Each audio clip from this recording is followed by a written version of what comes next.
Cannot believe the season is almost over. We're almost there, we're almost at the back end. Couple of weeks left. 3 games, I think it is for some, 2 for the others. But we'll get straight into last week because I don't want to waste any time with it, to be quite honest with you. Kenilworth Road, Luton Town, Everton. That was a 1-1 draw. Didn't really do any favours for Luton. They had to actually go into that game to actually win it. They're still in a relegation dogfight, so they needed to come out on top, and I thought they would. They were excellent, I thought, last week. Really, really good, but just can't seem to get over that line with regards to scoring more than 1 goal at the moment. Everton obviously did score first. The Luton got back into it, and Luton rallied and should have actually won the game. Unfortunately for them, ended up being a draw. Really, really good football from both sides. I just feel Luton have so much more to do at this moment in time, and they need to do it quickly because right now they are currently 3 points behind Nottingham Forest and with a worse goal difference as well. So they need to make the last 2 games count of the season if they have any chance of staying up. Off to the Emirates, Arsenal 3, Bournemouth 0. I'm going to say Arsenal cheated a little bit in this game. I'm going to be honest. Penalty wasn't a penalty for me. Bournemouth had a really good goal chalked off as well, which didn't sit right with me anyway. But on the whole, Arsenal probably deserved it. Probably shouldn't have been that scoreline though. They're playing good football. They are playing good football. It's just going to be a shame that it's all going to be for nothing because Manchester City will win the league, as I keep on saying. Arsenal will get a commendable second. There's not really much more I can really say about them, to be quite honest, without being rude and obviously overstepping the mark, because obviously I don't want to upset a few people that tend to be Arsenal fans. So we'll leave that there. Bournemouth have nothing to play for. They're already safe in the Premier League. We're going to see them again next season. But good 3 points for Arsenal. They continue sort of being top of the league at this moment in time.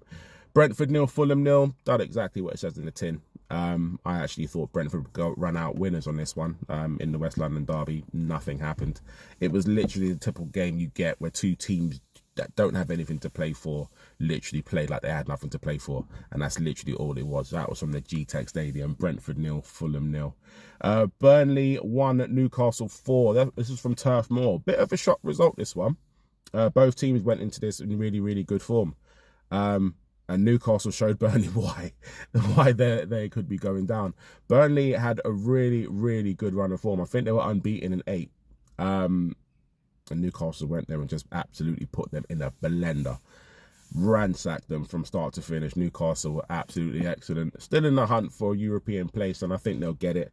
Burnley, it's looking bleak, and they play my boys this weekend as well, which we're obviously going to get to a little bit later on. Sheffield United 1, Nottingham Forest 3. This was from Bramall Lane, already relegated Sheffield United with nothing to play for.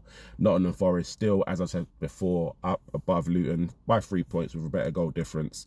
And it did no goal difference any harm with that 3-1 win at Sheffield United. Very, very, very important win for them after going behind as well. And Nottingham Forest don't usually travel well either. So it's a good away win for them. They take the 3 points and they're primed to stay in the league, it would seem, under Nuno Espirito Santo. We'll go to the late kickoff. That was Manchester City versus Wolverhampton. That was from the Etihad. Business as usual. Business as usual. Manchester City 5, Wolverhampton 1. There's not really much else I need to say. Erling Haaland 4 goals. Looked a bit upset when he came off. He wanted a 5th, obviously. Would have made history again.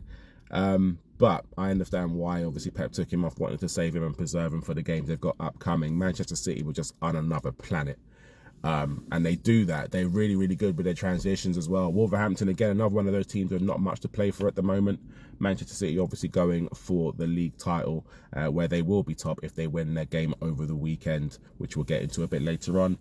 Chelsea, probably one of the best informed teams in the league at the moment. I believe they're currently 4th since the turn of the year with regards to their form. They beat out of sorts West Ham 5-0. David Moyes pretty much now touted to leave. Pretty much said it himself, you believe, in sort of back end of the season. Chelsea absolutely gave no Fs whatsoever. Absolutely tore them to shreds. Chelsea 5, West Ham 0. Goal again from Jackson. I believe, yeah, he was on the score sheet. Another goal for Cole Palmer as well. Madueke was on the score sheet again. So Chelsea starting to find form at the right time. Brighton 1, Aston Villa 0. Really good result for Brighton, this one. Not that they necessarily have anything to play for at the moment. I don't think they're going to get into Europe this season again, but a really good result against a very game Aston Villa side. Aston Villa obviously were in Europe up until Thursday night.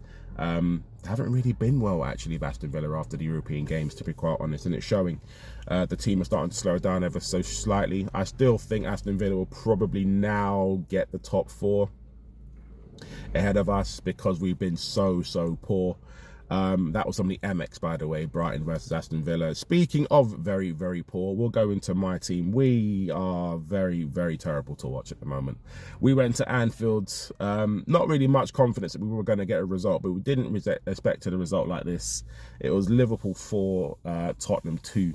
And we were 4-0 down inside the first 60, 70 odd minutes, and then sort of rallied at the end. But obviously by then it was too late. Liverpool had already sort of won the game and kind of calmed it all down.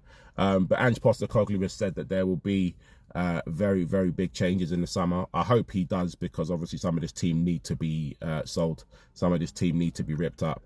And we do need to start afresh. I've been crying for a change for ages now, so I'm glad we're actually finally going to get one. And apparently the board have said that they're going to back him from start to finish as well. Final game of the weekend, match week 36, this was from Selhurst Park. Crystal Palace 4, Manchester United put in the blender again. Oh my God, Man United 0. Michael Elise, Eberi Eze, I want both of those at my club next season. They are absolutely top players. Crystal Palace play a really good style of football under Glasner. Man United have no style whatsoever. Eric Ten Hag, I don't think knows what he's doing. I don't think he knows what his best team is. He is riddled with injuries. The team don't look like they're playing for him. And it's going to be very interesting to see what Manchester United do this weekend, which we're going to get into now. Match week 37. We start off tomorrow from Craven Cottage. That is Fulham versus Manchester City. That's a Manchester City win all day for me, up and down. We're going to go with 3-1. I think Fulham are going to get themselves on the score sheet, and I do think Manchester City are just going to literally flex their muscles and run out riot winners on that. They will go top of the league for me. For this weekend, Everton versus Sheffield United. That is from the Goodison Park. Again, two teams with nothing to play for. Sheffield United already down, obviously. Everton already safe. We are going to go with an Everton win here, though. I think Everton are going to win this 2-0. Interesting one, this one from the London Stadium. West Ham United versus Luton Town. I'm going to go with a Luton Town win based on the fact that West Ham are now so terrible. And obviously the fallout of what's happening with David Moyes sort of, coming to an end of his tenure there.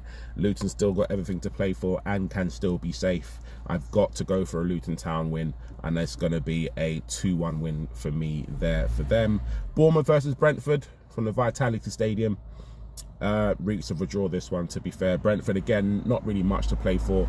Bournemouth don't really have much to play for, but again, Bournemouth being at home, they have a really good home record, especially since the turn of the year. And I think they are going to take this one 2-0 from a very game Brentford side, but it would not be easy. And I would not be surprised if Brentford actually held out for a 0-0 draw, which is actually one of their most prominent draws this season. They actually do it end to end, most of the games draw end 0-0. So we'll be looking out for that, and I might make a bit of a bet on that one as well, to be fair.